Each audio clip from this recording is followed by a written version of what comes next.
Hey, what's going on, everybody? Welcome to another exciting episode of Meet the. I'm your host, Troy Rawlings, and today we have the lovely, vivacious, beautiful. I don't know how old she is because I swear she been around forever, but she still look like she a baby, a beautiful baby. Oh, sorry. Actress, vocalist, um, voiceover artist, writer, entrepreneur, model, and water walker. You gotta tell us about that. The one and only Miss Brely Evans. How are you, girl? Cue the claps. Cue the. Oh, I am amazing. I am amazing. Oh, you guys, sit down, sit down, sit down. It's okay. It's okay. Yeah, I am fantastic. Happy to be here with you. And, I'm so glad that you said something about my age because my girlfriends were teasing and like, chick, you don't have any gray hair. And I said, just for y'all this week. I see the little We're going to do that for you. gray hair neatly combed in place. Yes, I am what you call age fluid, honey. There's a new title in town that's called age fluid, and that would be me. Yes, I rock anywhere from between 25 to 45. What you need? What you need to do? You can be the high school hottie. You can still be the high school hottie. Well, then let me take it down to 18. Come on. But she legal, guys. She legal. Really? So what's been going? All right. I kind of Tarantino the interview a little bit, so I'll be a little bit of all over the place, but I'm gonna go all the way back to the beginning. Where are you originally from, B? I am from Oakland, California. Born and raised. I started off at Catholic school, believe it or not. Then I went to high school at a performing arts high school, Skyline High. And after that, my dad made me go to his alma mater for college, which is Cal State Hayward. And just in about my second year, I was like, LA was calling, but I had something else in mind. So I actually left school and went to Cal State LA to finish. But I was seeking the music. It wasn't really about school. Yeah. So your first love, would you say your first love was music versus acting? I would say my first love is music. That is what, if the first thing I knew I wanted to do was be a singer. I grew up in church, so being a part of the church choir and just, what do you want to be when you grow up? A singer. That was my answer. And so I knew it was entertainment, but it's funny how it's coming full circle right now. So, okay, you're in Oakland. I didn't know you were from Oakland. I don't know why I always thought you were from back east. Bay Area. I'm from the Bay, yeah. The Bay. So you finished college. Did you already start doing You were already doing the choir piece. Were you already doing singing events? Did you do any theater in high school, college at all? Singing theater? Yeah, but in high school, I did theater classes and acting classes. And I was also, since the age of about 9, I had been in girl groups. So on Saturday mornings, when you would drive down the street and see little girls practicing steps out front, that was me and my friends, So what was the song? Wait. What was the song that y'all had to get down packed?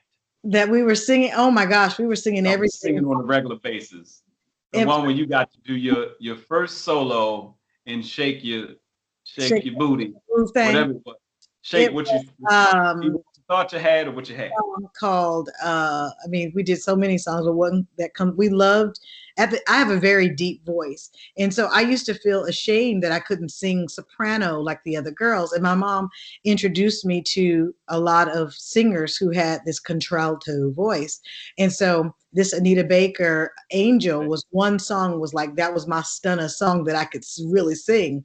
So but a lot of Anita Baker songs I remember practicing to as a little girl, trying to come up in this music. So yeah, so I had done a lot of shows and things. I mean, I sang for bar mitzvahs and funerals and weddings, and I was just they loved it. It was like, oh, the cute one, come over here. And then you I was making money singing a long time ago. So yeah, I had little taffeta dresses my grandmother would make my cousin and I these little pink taffeta dresses.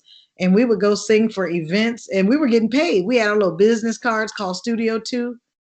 It was not a game. We had rehearsal. It was not dance class. It was on. Yeah. So, Doing it. so when did the acting bug roll up on you and was like, ow? Well, what had happened was hey, somebody just bought my book. Thank you, Lord. Every time you hear that ding, that means someone has just purchased from BrelyEvans.com. Don't be left out. Go now. BrelyEvans.com. Well, I gotta have the thing come across the bottom. Exactly. Ding. I love it. I'll leave it on for that purpose. But anyway, the acting bug. So I was singing around in LA. I graduated college, and my neighbor, a Hispanic guy, was on a McDonald's commercial, and I saw him out, parking his car one day. I waited for him to get out. I said, I saw you on the McDonald's commercial. Oh my God, it was amazing. He was like, yeah, whatever. And you have your own show. This was in 2006. I said, no, I don't. He said, yeah. I tell everyone I live next door to that famous actress. Said, no. He said, you've never been on TV? No. He said, you know what? I'm about to go to my agent's office. You should ride with me, because I totally thought you were an actor. Like, you give me actor vibes. And I was like, what? Took me, literally, I got in the car. He was really a stranger. And went to his agent's office. And this story could have ended a whole nother way. He was like, come on with me.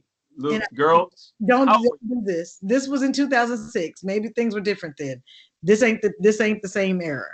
But and he was my neighbor, and he was a Hispanic family. And so you know how it'd be mama, daddy, kids, cousin, uncles. Like, so I was like, it's a lot of people in that house. So if something go down, it's a lot of people. I felt comfortable. We had lived there a couple of years. But anyway.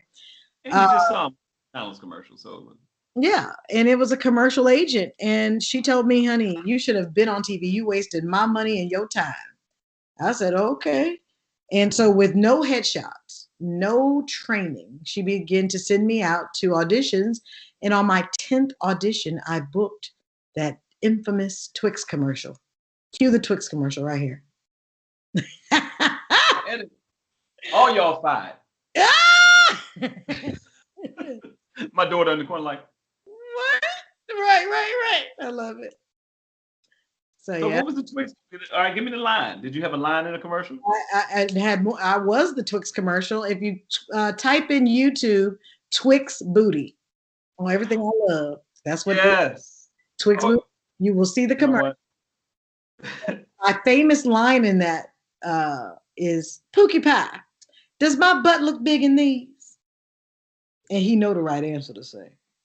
So yeah, that thing went internationally, and I got a check for $40,000. And I said, wait a minute. Commercial when the dude start stuffing the Twix in his mouth? Yes, that's the commercial. That was my very first time on television. What? Yes, very first time. Now I gotta go back. Now I don't feel bad, because I usually, Breely's fun to look at. But yeah. I usually go through. Now I gotta go back and look. I'm like, I know a girl that's in a Twix commercial. Yeah. Almost 15 years ago, B. My life. I can't even begin. This is the longest job I've ever had. I was fired from every other job.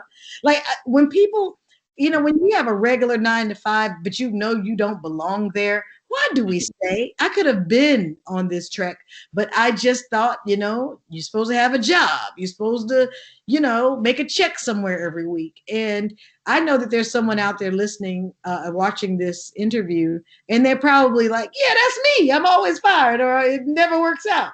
It's because you're not listening to the God inside of you. And you should be following that dream, that passion, that I'm telling you, it'll pay you. But you got to trust it first, and trust it wholeheartedly. I dare you to quit your job.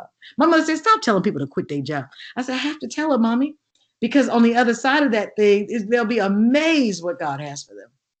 I was talking to a friend of mine recently, and she said, and not just her, I won't just put it on her, because she see this and like, why you always say that? Like they don't know who you are. But I heard somebody else say it, and I said, look, it's like, yeah, I'm just, praying God gives me more faith. I was like, God won't give you more faith. I said, it's like looking at your bicep and say, come on, bicep, grow. You have to exercise your face. Come on, So, bicep, girl. Come so, on, tummy. You know I want a flat stomach, so come on, tummy, so go down. you better leave yourself alone. Okay. Hey, So that's gonna be that's gonna be in the extra cuts. Leave yourself. You're fine. Leave it alone. There's some brothers right now like, right. we don't need no more flat stomachs unless it's naturally flat. Well, if it's tea, go on, get your tea on. I don't mind. Yeah. But you said a mouthful. Your book. Mention your book, the ABCs. Yeah. So I never set out to be, just like I never set out to be an actress because I always wanted to do music. I never set out to be an author. I was doing these IMs personally, and I literally heard God say, go live on Instagram. And I was like, this is between you and me. And he was like, go live. I went live, and people were like, we love these. We want to read them. And I was like, no, I'm just saying, I am beautiful. I am amazing. I am abundant. I am courageous. I am determined. And I would go through the alphabet. And they were like, where do we read it? I said, no, you don't read it. You just repeat after me. They just wouldn't get it. And they were like, so one day, and I wish I could remember her name, but a fan emailed me all the I ams I had said on my lives and said, here's your book. Like, I just typed up everything I was like, God. It chills. Come on, Jesus. Like, really? So she did that. So I created an ebook of it. Okay. Now here go an ebook, y'all. People were like, thanks for the ebook. And they bought it at $9.99. But they were like, thanks for the ebook. We want to hold it. I had an interview on a radio. Don't you love hearing that right now, that people still like to hold books? They still like to hold books. And we talked about the ebook. And after that interview, AJ Joyner reached out to me and said, hi, I'm a publisher, and I'd like to take your ebook and make it into a hardback. And I said, okay, I don't even know what that means. How much does it cost? He's like, don't worry about it. Let's go. And so the ABCs of IAMs was born.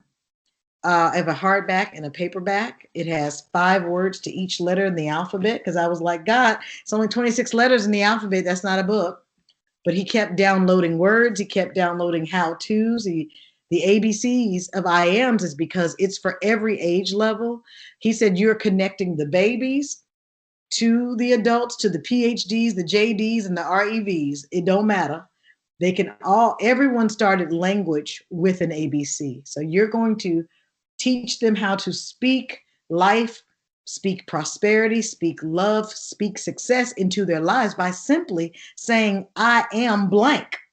Fill in the blank. Whatever you need. I am money. I need money. I am love. I am a hug. I am, whatever you need, speak the I am, because the I am is like the greatest sentence you'll ever say in your life. And it's been shaping our lives every day. And we say it so frivolously. I'm sick. I don't feel good. You say these I'ms and I ams without even thinking, not realizing that the universe only hears what you say. And it doesn't know slang. It ain't set up that way. So when people tell you, you're killing it, I'm like, no. Because see, that's what the enemy does. Kills, steals, and destroys. I actually give life. Yeah, I